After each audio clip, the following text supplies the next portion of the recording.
12 को रिटोटल कसरी गर्ने यानि कि नतिजा पुनर्योग कसरी गर्ने सिकाइदिनु न। कहाँ जानुपर्छ, कति पैसा लाग्छ, कहिलेबाट गर्न मिल्छ, कहिलेसम्म यसको टाइम छ।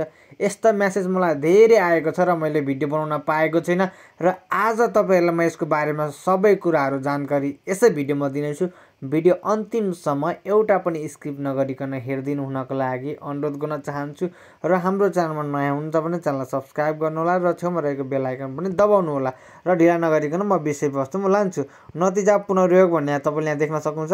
प्रकाशित नतिजामा चित्त नबुझेमा पुनर्योग गर्न र उत्तर पुस्तिका पुनः परीक्षण समेत गराउन सक्ने व्यवस्था रहेको छ।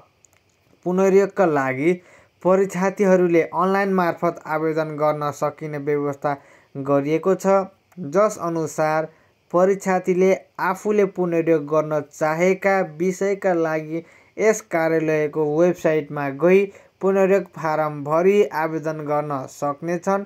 पुनर्योगका लागि 2082 साल असोज 19 गतेदेखि 2082 साल असोज 29 गते बेलुका 5 बजेसम्म समय निर्धारण गरिएको छ। सो सम्बन्धी सूचना नतिजा प्रकाशन भएपछि राष्ट्रिय परीक्षा बोर्ड पनिका कक्षा 10 र राष्ट्रिय परीक्षा बोर्ड केन्द्रीय कार्यालयको वेबसाइटबाट हेर्न सकिनेछ।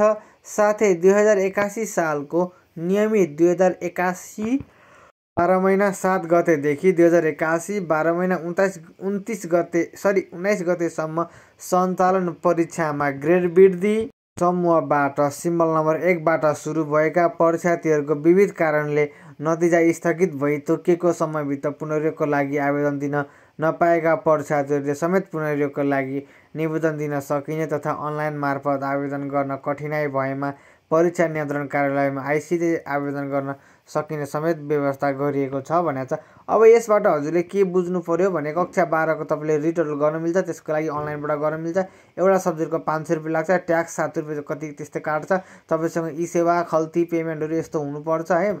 तपाईँसँग छ भने तपाईँले गर्न सक्नुहुन्छ र होइन भने चाहिँ अरूलाई गर्न लाउनु भने तपाईँले 100 150 200 रुपियाँ कति रुपियाँ लिन्छ, तपाईँ अरूले पनि गरिदिन्छ र त्यो अनलाइनबाट हुन्छ। तपाईँको केही टेन्सन गर्नु पर्दैन। ई सेवा खल्तीहरूसँग तपाईँसँग छ भने तपाईँले त्यहाँबाट पेमेन्ट गर्न सक्नुहुन्छ। तपाईँको यसमा चाहिँ तपाईँको आफ्नो सिम्बल नम्बर अनि तपाईँको डेट अफ बर्थ र कुन सब्जेक्ट हो त्यो चाहिन्छ। त्यति भएपछि तपाईँको हुन्छ। कुरा बुझ्नुभयो नि, यति हुन्छ।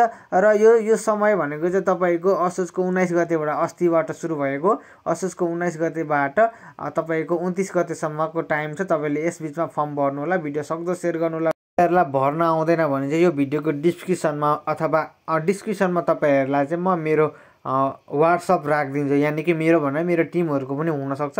म वाट्सएप नम्बर राखिदिन्छु। तपाईँले त्यहाँ पैसा तपाईँले त्यसै गरी आफ्नो date of birth symbol number subject पठाउनु भयो भने चाहिँ उहाँहरूले भरिदिनुहुन्छ। तपाईँले स्क्रिन रेकर्ड गरेर भिडियो बनाएर पठाइदिनुहुन्छ। कुरा बुझ्नुभयो? आफै भर्नुभयो भने त सकिहाल्यो। कुरा बुझिहाल्नुभयो नि होइन? सबै कुराहरू मैले भनेको छु। सबै कुराहरू बुझ्नुभएको छ? केही बुझ्नु भने कमेन्ट गर्नु होला।